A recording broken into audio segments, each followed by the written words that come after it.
एक बात गांठ बांध लेना। अब जो नहीं जानते, अभी से मेरा चैनल है उसके ऊपर ओके करो, सब्सक्राइब करो और मेरे से जुड़े रहो। बहुत सारी बातें ऐसी बताई है मैंने जो आप कल्पना नहीं कर सकते हो।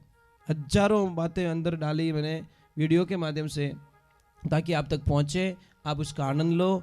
कोई माइनस पॉइंट है तो उसको पढ़ाई के लिए, धंधे के लिए, घर की परेशानियों के लिए, मतलब बहुत सारी, जिसकी सगाई नहीं हो रहे, संबंध नहीं हो रहे, क्या कारण है क्या नहीं है, हाइट नहीं बढ़ रही उसके लिए मैंने बताया, पढ़ाई नहीं आ रही उसके लिए बताया, जॉब नहीं लग रहा है उसके लिए मैंने बताया, बहुत सारी चीज़ें बताई है। तो चैनल से जुड़े रहिए।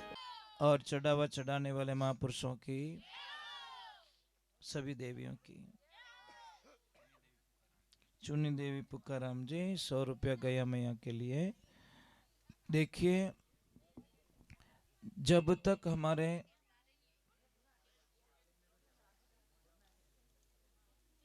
आप इतने लोग बैठे हो, किसी की भी कमर दर्द हो, आप 10 20 50 रुपए में उसको ठीक कर सकते हो। करना क्या है आपको? करना कुछ नहीं है, एक बाजरे की रोटी बनानी है। भाभी किन मत बनानी? कैलडीर मत है, तवा मत नहीं बनानी है। परंतु बनाने की विधि अगर आपको सही नहीं आई तो वो काम नहीं करेगी। विधि क्या है उसकी? थोड़ा नहीं बोलता छो, धीमे बोले छो बोलता। तो बाजरे की एक रोटी बनी है, खाली ऊपर डाली और 2-3 सेकंड रखी और उसको फिर इधर कर दो। मतलब नॉर्मल, पकनी नहीं चाहिए रोटी, अधकच्ची। जिसकी भी कमर में दर्द है, शाम के टाइम में ये उपाय करना है। और जहां पे दर्द हो रहा है, जहां पे पेन हो रहा है, कमर में दर्द हो रहा है, तो उसको रोटी लगा दीजिए। नॉर्मल गर्म होनी चाहिए और सूती कपड़े में बांध के उनको सुला दीजिए। आप कभी कल्पना नहीं कर पाओगे कि मतलब इतना बढ़िया इलाज। यहाँ तो बाजरी रोटी घनी खावा, पर उन्हें अगर विधि आ जावे तो महाराज बहुत करे। एक ध्यान रखना, जैसे कोयला होता है, आप सारे लोग जानते हो, हीरा कहाँ पे पैदा होता है? मतलब कोयला जो होता है ना, वो ही हीरा बनता है, पर उसको समय चाहिए, टाइम चाहिए। जब तक टाइम नहीं मिलेगा वो हीरा नहीं बन पाएगा। तो आप लोगों से वंदना है कि आप थोड़ा कुछ अलग सोचो, कुछ अलग सोचिए। आप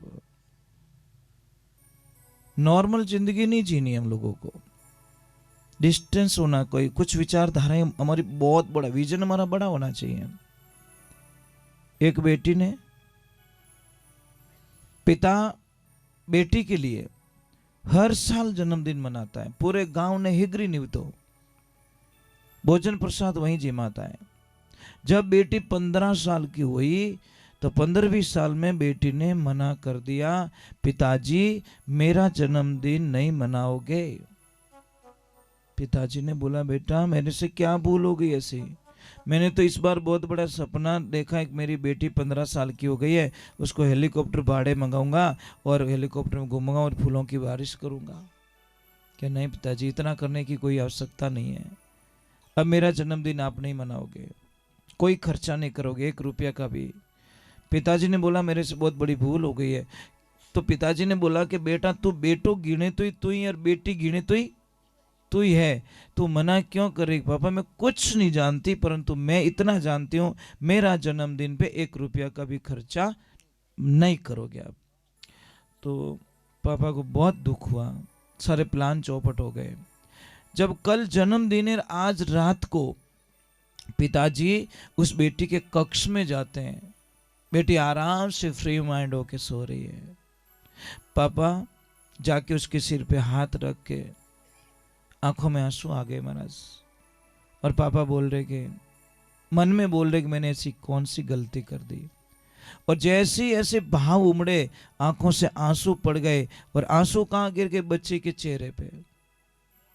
आपको पता है आंसू बहुत ठंडे होते साहब। और जैसे ही आंसू गिरे तो तुरंत वो बच्ची उठी तो उसके पापा उसके कक्ष में थे। बोले पापा आप मेरे कक्ष में? बेटा आवाज मत करना। कि पापा आज मेरे कक्ष में? कि हाँ बेटी, मैं यही पूछने आया हूं कि मेरे से गलती क्या हो गई। तूने 14 वर्षों तक मुझे कभी मना नहीं किया और इस बार तुम मना क्यों कर रही? पापा मेरा जन्मदिन नहीं मनाना है। अगर मनाना चाहते हो तो मैं पहले जो मांगू वो मुझे मिले तो आप मेरा जन्मदिन मना सकते हो। तो पापा ने बोला जितनी प्रॉपर्टीज वगैरह वगैरह सब तेरी तो है। कि नहीं पापा, नहीं पापा नहीं, मुझे न धन चाहिए, न दौलत चाहिए, न सोना चाहिए, न चांदी चाहिए। मैं मांगू सो मिले तो मैं मनाऊं मेरा जन्मदिन। कि क्या बेटा? कि पापा आपको पता है आपके पास में दारू पीने का लाइसेंस है और पापा आज आप हमेशा दारू पीते हो। पापा मुझे कुछ मेरे जन्मदिन पे देना चाहते हो ना, तो एक तो वो लाइसेंस जमा करा दीजिए और दारू पीना आज से छोड़ दीजिए। यही मेरी जन्मदिन की सबसे बड़ी खुशी है। पापा मैं आपको खोना नहीं चाहती, मैं मेरे पापा को खोना नहीं चाहती पापा, इसलिए मैं नहीं चाहती कि इस दारू की वजह से मेरे पापा इस दुनिया से चले जाए। वाह बेटी, धन्य है ऐसी बेटी को। बेटियों एक बात का ध्यान रखना, एक बात गांठ बांध लेना। एक पिता जिंदगी में कभी रोता नहीं, कभी हिम्मत नहीं हारता, पर एक दिन बहुत रोता है जिस दिन उसकी लाडली ससुराल जाती है। पर फर्क इतना ही है, पिता की आंखों में न तो आंसू होता है और न ही उसके रोने की आवाज आती है। पिता बिना आंसुओं और बिना आवाज का रोने वाला सिर्फ इस दुनिया के अंदर कोई इंसान है तो सिर्फ वो आपके पापा है। ध्यान रखना, पापा ना तो आवाज कर पाएंगे और न ही आंखों में आंसू ला पाएंगे। इसलिए मैं वंदन करता हूं बेटियों से कि बेटा जिंदगी में लाइफ में एक ध्यान रखना कि कुछ भी हो जाए आप अपने पापा मम्मी के नाम पे बिल्कुल कभी कोई दाग मत लगने देना। यही सबसे बड़ी तुम्हारी प्रॉपर्टी, यही एफडी तुम्हारी। एक बेटी चाहती साहब कुल का नाम रोशन कर देती है, एक बेटी चाहती है तो पूरे खानदान का नाम मिट्टी में मिला देती है। बेटियों ये सीखो कुछ। किसी को भी हमारा जीवन नहीं दे सकते, हमारा जीवन कोई खिलौना नहीं, मजाक नहीं है। किसी को भी समर्पित कर देते हैं बस, किसी को भी। नहीं नहीं नहीं नहीं, हमारा जीवन मिला है हमको कुछ पाने के लिए, कुछ आनंद के लिए। तो यहाँ पे बेटी है, बेटी मैं आपसे वंदन कर रहा हूं, पापा मम्मी का नाम रोशन करोगे? प्रॉमिस? ऑफकोर्स? पक्का? देखो कौन कौन बेटी क्या करके बताती है। कुछ करना है, विजन आप बड़ा रखना।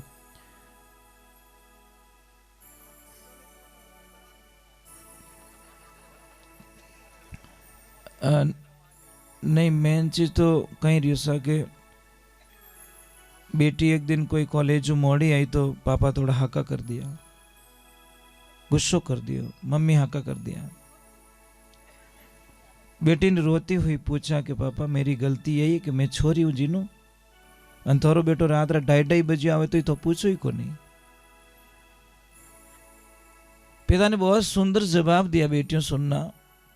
पिता ने कहा कि बेटा एक हीरा होता है ना, हीरा, हीरो चाहे तो सो, पण विनमा तो कोई स्क्रेच पड़ गयो रहे तो इन मार्केट वेल्यू खत्म हो जावे।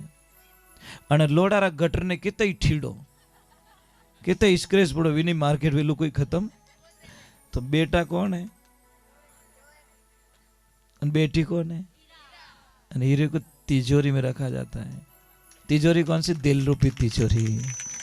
इसलिए बेटियां कभी भी मैं नहीं कहूँ लोडारा घट रहे तो हर भाई ये नहीं कहूँगा, मतलब मैंने एक बताया कि बेटियां हमेशा माता पिता के भाई आधा घंटा स्कूल मोड़ आवे नहीं यार पगो नीचू जमीन जाए परी, અને બેટો મોડો આવે તો ટેન્શન એક વાવા કટ ગયો રે દોસ્તો આ રોતો ફિરને, પણ બેટી મોડી नहीं आवनी। नहीं सही बात है बाप, सच में मजाक नहीं कर रहा हूं। पर कई कई बेटियां बहुत अच्छी होती है, सच में इतनी अच्छी होती है, सिर्फ पेरेंट्स के बारे में इतना ज्यादा मतलब डीप में चली जाती है जिसकी कल्पना नहीं होती। लाइफ में आगे बढ़ना है कि वही रुकना है? बढ़ना है तो please not accept your friend, accept your subject. Okay, your subject, your अच्छा फ्रेंड, बेस्ट फ्रेंड कौन? आपका सब्जेक्ट। हाँ, वो ही तो हमारी लाइफ है। सब्जेक्ट को बनाओ, इतना मित्रता कर दो उससे कि वो आपको जहां पहुंचना चाहे वहां आपका सब्जेक्ट ले जा सकता है। दुनिया की कोई ताकत आपको वहां नहीं पहुंचा सकती जो आपका सब्जेक्ट पहुंचा सकता है। इतने घुल मिल जाओ, इतने गहरे चले जाओ आपके अंदर, तब जाके आनंद आएगा, नहीं तो कोई मतलब नहीं। ये मोबाइल क्या करता है? मैसेज नहीं आए तो रात नींद ही नहीं आवे। ये सबसे बड़ी बीमारी हो गई। पचपास लेके I miss you, I miss you. अरे उसको बोलना आई मिस यू, क्या लोकल ब्रांडेड को बोल रहे हो यार, जो रहने वाला ही नहीं है, जो तीनों लोग में कभी विनाश ना, भूत भविष्य वर्तमान तीनों में कभी विनाश ना हो, उसको बोलो ना आई मिस यू। बस भगवान को बोलो यार, क्या दुनिया में चाहने वाले को बोल रहे हो? ये जो महाराज का शरीर दिख रहा है ना, ये रहने वाला नहीं है, ध्यान रखना, इसका विनाश हो जाएगा। पर सच वही जे कि योगी और भोगी में थोड़ो फर्क रिया करे। योगी थोड़ो शरीर ने अवेर दिया करे और भोगी आपरे शरीर को विनाश कर दिया करे। बोले तो 12, चले तो 18, विषय वासना में 64 श्वास का नुकसान चला जाता है। फर्क इतना ही है, ज्यादा कुछ भी नहीं है। एक कोई प्रॉपर्टी ने अवेरी रही हो और एक प्रॉपर्टी ने कहीं सुतो अचेत नींद में, मृग सब खेत उजाड़े, बड़ी मुश्किलों खेती पाकी, यानी तो क्यों बिगाड़े। मृग है 5-25 से मृगणी ये तो चढ़िया धाड़े, और चेत सके तो चेत बावरा, नहीं तो तने जड़ा मूल सुई पाड़े। एक ध्यान रखना, रोड पे अगर प्लॉट है तो उसकी कीमत बढ़ती है, रोड पे अगर खेत है तो उसकी भी कीमत बढ़ती है, मतलब भाव बढ़ जाते हैं। पर कोई आदमी अगर रोड पे है तो बेटा कोई चाय नहीं पावे यार, ये तो समस्या है। लोग कहीं गए हमारे ऑन रोड प्लॉट है, बापड़ो कोई आदमी रोड मत आएगा, बर्बाद होगी, भी कोई चाय नहीं पावे।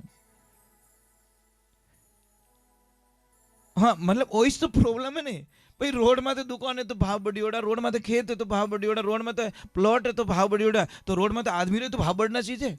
पर बापड़ा मिर्ची बड़ो नहीं धमे कोई दूसरी कहीं को नहीं। ये समस्या महाराज।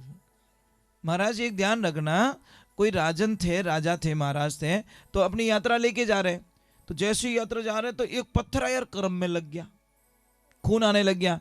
सेनापतियों ने इधर उधर देखा तो एक माता जी थे 80-90 साल की, और उनके साथ भी एक छोटा सा बच्चा, वो खड़े थे, मतलब कोई आम का वृक्ष था उसके पास में, और हाथ में पत्थर था। जाके मैया को पकड़ा और लाके राजा साहब के चरणों में डाला कि इस बुढ़िया ने तुम्हारे को पत्थर मारा, कौन सी सजा दी जाए। राजा बड़ा विवेकी था साहब, विवेकी आदमी थोड़ा फैसला डिस्टेंस का लेते हैं, अलग फैसले लेते हैं। उन्होंने बोला माँ मैंने आपका कुछ भी नहीं बिगाड़ा, तो मेरे को पत्थर क्यों मारा आपने?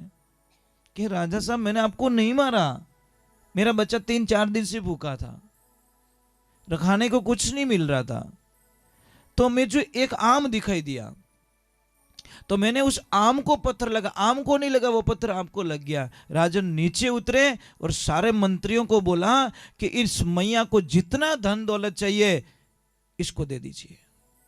सारे मंत्रियों ने बोला क्या राजा साहब आपको पत्थर मारा, आपको मतलब सिर पे चोट लग गई, फिर भी इनको धन दौलत दे रहे। अरे के पगलो, जिस आम को ये पत्थर मार रही थी वो इसे पत्थर नहीं दे रहा था, वो फल दे रहा था, और मैं तो इस नगरी का राजा हूं, मैं मेरी प्रजा के साथ मैं अन्याय कैसे कर सकता हूं। ये ध्यान रखना।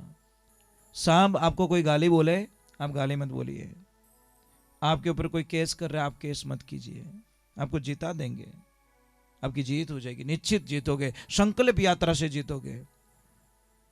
एक तो आपके प्लान चौपट मत करो, सब गुप्त में रखो आप।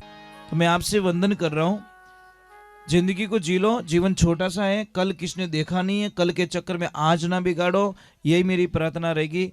मैं एक भजन मामा धनी का गा लेता हूँ, क्योंकि यारी शरण में बैठा हूं।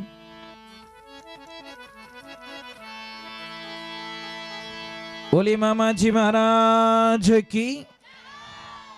मुझे दो बात याद दिलाना आरती करूं तब, एक तो गुस्सा कम करने का साधना, और दूसरे नंबर जिसकी शादी हो चुकी है उसके लिए नहीं है, जिसकी शादी होनी है, सगाई होनी उसके लिए। बहुत ही बढ़िया मैं शास्त्रों में से चीज खोज के लाया हूं। मैं बताऊंगा कि उस लड़की को बहुत ही अच्छा पति मिले, मतलब जीवन को संवारने वाला, जीवन को समझने वाला। और देखो पुराणों की बातें झूठी तो नहीं हो सकती साहब, मानो तो और नहीं मानो तो राम राम। मैं आपको बताऊंगा कि एक अच्छा पति, नेक पति और अच्छा लड़का आपको कैसे मिलेगा, जिसकी सगाई नहीं हुई, इसके अब हो गई नहीं, वो प्लानिंग मत करना। अभी जिसको हो गई है ना, तो वो तो फालतू लपड़ो कर ही मत ही। जिसको नहीं हुआ है, तो शिव पुराण की बात बताऊंगा, मेरे मन की कहानी नहीं है, शिव पुराण में स्पष्ट लिखा है, वो मैं आपको बताऊंगा, क्योंकि मैं शास्त्र में पढ़ता हूं, मैं आपको शेयर करता हूं। आप इतना लोग बैठा, मैंने एक प्रश्न का उत्तर दे दो, शंकर भगवान के शिवलिंग की पूजा किस दिशा में बैठ के करनी चाहिए?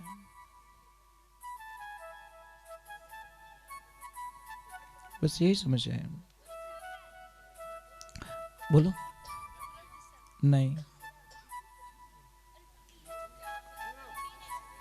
हमारा फेस कौन सी दिशा में होना चाहिए ये बता रहा हूं मैं। पूर्व में नहीं साहब, गलत है। दक्षिण में भी नहीं है, मतलब उत्तर दिशा वाले ओके हैं, पश्चिम वाले गलत हैं, पूर्व वाले गलत है, दक्षिण वाले गलत है। अब मैं इसका रीजन बता लेता हूं। शिव पुराण में स्पष्ट उत्तर दिया गया। सूत जी महाराज कहते हैं, उनको प्रश्न किया गया कि शिवलिंग की पूजा हम कैसे करें। ऋषियों ने प्रश्न किया, तब उन्होंने कहा कि भाई आप उत्तर दिशा में बैठ के आप पूजा नहीं कर सकते। उत्तर में मैया पार्वता विराजमान है, वाम भाग में। आप पूर्व दिशा में नहीं बैठ सकते, पूर्व सन्मुख होता है, मतलब एकदम हम बैठ भगवान की पूजा नहीं करिया करें। पश्चिम दिशा में आप बैठ नहीं सकते, पश्चिम में शिव जी की पीठ होती है। दक्षिण दिशा एक खाली रखी है, दक्षिण दिशा में बैठ के उत्तर मुंह करके शिवलिंग की पूजा होनी चाहिए, ये ध्यान रखें। पर हम लोगों को पूजा करनी आए तो ना भाई, टाबरों की कोई गलती नहीं है साहब, इसमें टाबरों की गलती काढू को नहीं, क्योंकि यहाँ ने संस्कार मिले आपनो, आप करोगे ना तो ही से, एक ध्यान रखना। चलो मैं मामा जी महाराज का एक भजन गाता हूँ, फिर बाद में आगे। बोली मामा जी महाराज।